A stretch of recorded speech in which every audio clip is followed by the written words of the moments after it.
Writer's block. It's a phenomenon that's all too familiar to many of us writers. It's that feeling of being stuck, of being unable to put pen to paper or fingers to keyboard and create something worthy of publication. The truth is, writer's block is something that every writer faces at some point or another. It's not a reflection of our abilities, but rather a natural part of the creative process. Timecodes have been added to this video. You can see them in the description.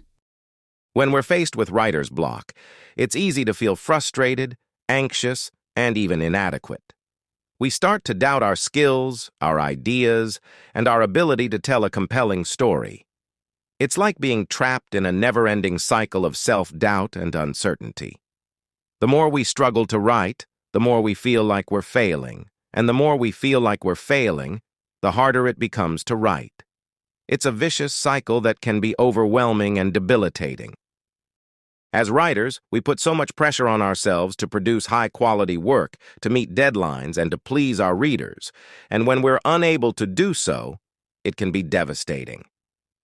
We start to question our passion, our purpose, and our identity as writers. It's a scary place to be, and it's a place that I know all too well. But the truth is, writer's block is not a reflection of our talent or our potential. It's simply a bump in the road, a hurdle that we need to overcome. And the good news is that there are many ways to do just that. One of the most effective ways to overcome writer's block is to engage in free writing.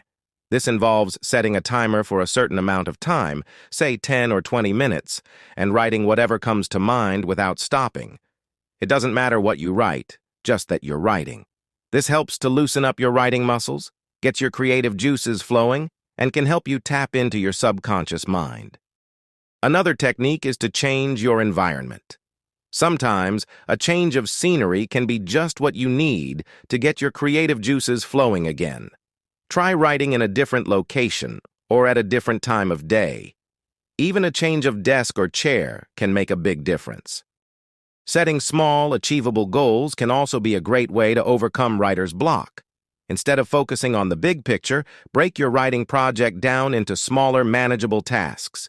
This can help you build momentum and make progress on your project. I remember one time when I was struggling to write a particularly difficult story in my book. I had been stuck for weeks and was feeling like I was getting nowhere. But then I decided to take a different approach. I set a goal to write just 250 words a day, no matter what. It didn't matter what I wrote, just that I wrote something. And you know what? It worked. Within a few days, I had broken through my writer's block and was making progress on my chapter. When I look back on that experience, I realized that it was a turning point for me as a writer. It taught me that writer's block is not a reflection of my abilities, but rather a challenge that I need to overcome. And it taught me that with the right mindset and tools, I can overcome anything. So, if you're struggling with writer's block right now, I want you to know that you're not alone. We've all been there, and we've all overcome it. Remember that writer's block is not a reflection of your talent or your potential. It's simply a temporary situation that you can get yourself through. And with the right mindset and tools, it will happen. I hope you found this video helpful. If you've struggled with writer's block in the past, I'd love to hear about your experiences in the comments below. And if you're looking for more writing tips and advice, be sure to check out my other videos. Thanks for watching. Y'all come back now. You hear?